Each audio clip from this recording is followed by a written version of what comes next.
Hello friends, we are discussing the income tax authorities in a short form revision in a CA final direct tax. Income tax authorities general power then a short trick in a CCDE. C issuing commission yani someone. C compelling the production of the books of account and document. D discovery and the inspection. In E enforcing the attendance of the any person and examination on the oath. Survey section 133A. जैसे power है तो उसके अंदर power का मैं 3 में describe कर दिया, जैसे कि books of account and document से रिलेटेड 3 पॉइंट है कि place identification on the mark and inspect and third is the impound and retain maximum 15 working days and after recording the reason. इसके बाद में क्या record statement of the any person, अगर कोई भी स्टेटमेंट का पर्सन ले सकते हैं। एंड उसके बाद में cash stock and other valuable article से संबंधित 2 पॉइंट है, चेक और verify and make an inventory. तो इस तरह से सर्वे को ये पॉइंट जो है वो लर्न करने में शॉर्ट ट्रिक काम आएगी, क्योंकि एग्ज़ाम देते वक्त हम सोच नहीं सकते, हमारे पास सोचने का टाइम नहीं होता है कि अच्छा सर्वे में क्या क्या काम कर सकते हैं। हमको रिकॉल जस्ट क्विक रिकॉल आना चाहिए जिससे हम फटाफट लिख सकें। सर्वे में आपको क्विक रिकॉल करने के लिए बुक्स ऑफ अकाउंट डॉक्यूमेंट से रिलेटेड 3 पॉइंट है, रिकॉर्ड फिर स्टेटमेंट आप किसी भी पर्सन का ले सकते हैं और cash stock and other valuable article से संबंधित 2 रिलेटेड है। तो इसके बाद में TDS और TCS सर्वे, जो कि एक MCQ सिनेरियो में भी बहुत काम आता है कि TDS और TCS सर्वे जो रहता है वो आप करना अगर चाहते हैं तो फिर एंट्री के लिए आप हमेशा ध्यान रखिए कि आफ्टर सनराइज और बिफोर सनसेट हो। और IT authority can't impound and retain the books of account and make an inventory of the cash stock and other valuable article, क्योंकि नॉर्मल सर्वे में तो दोनों ही अलाउड होता है। अगर नॉर्मल प्लेस ऑफ बिजनेस है तो आप बिजनेस ऑफर में जाएंगे, और अदर प्लेस है तो फिर आप बिफोर सनराइज, आफ्टर सनराइज या बिफोर सनसेट जाएंगे। और TDS TCS सर्वे में भी हमेशा सनराइज और सनसेट का ध्यान रखना है।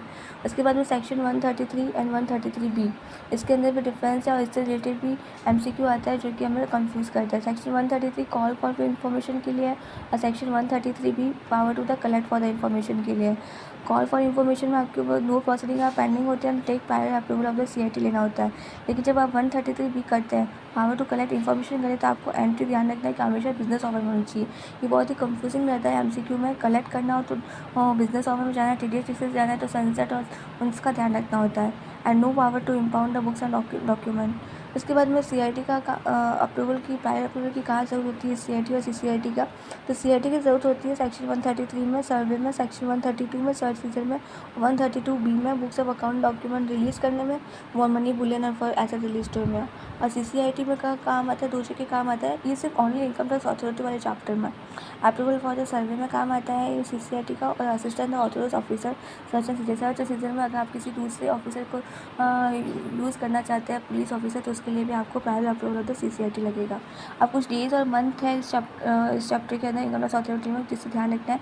जैसे कि money bullion jewellery and explain assets है, तो फिर एप्लीकेशन जो है वो एक्सेसी के द्वारा अगर 30 दिन के अंदर वो ये form end of the month in such assets was seize, तो the assets released to the excessive with the prior approval of the CIT after adjusting or within 120 days from the date of the conclusion। तो यहाँ पर asset release जो है तो वो last में 122 days हो जाए, और अगर एप्लीकेशन एक्सेसी की आ जाती है within 30 days from and of the month, तब आपको जो है वो एसेट्स रिलीज़ करने का प्रोसेस शुरू हो जाता है। अब books of account and document के अंदर अगर सैलरी रिलीज़ है तो within 1 month from the end of the quarter. यहाँ पे ये चेंजेस हुआ है, विथिन 1 मंथ पहले आई थिंक पहले 30 डेज था, लेकिन अब यहाँ पे विथिन 1 मंथ है, तो within 1 month from and of the quarter in which search is completed.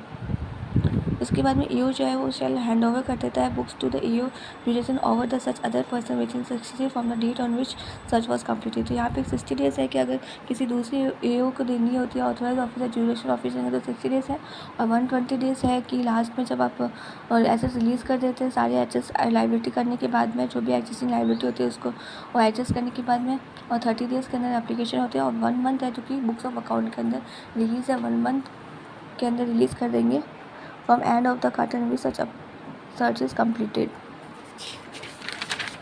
तो इसके बाद में सेक्शन 132 सर्च एंड सीजर के अंदर में कौन कौन से मतलब इम्पोर्टेंट है। When search can be authorise to notice under section 142(1) और सम्मन के अंदर आता है। और नोटिस इश्यू अगर 3 पॉइंट है वहाँ पे, अगर इश्यूड हो गया to produce books of account document, और अगर SSC फेल हो जाता है to issue the produce books of account might be issued and will not the produce and such asset has not been disclose position of the any money bullion jewellery. और उसके बाद में search की कुछ power है कि stock इसको seize नहीं कर सकते, stock can't seize and seize any books of account, document, money and prism and money and jewellery and break lock तोड़ सकते हैं आप। पासवर्ड अगर है तो इलेक्ट्रॉनिक फॉर्म में है, और search any person and enter search in any building of place. Presumption under searching, they belong to the search person, content of the books and account are true, and signature and the other part of the books of account.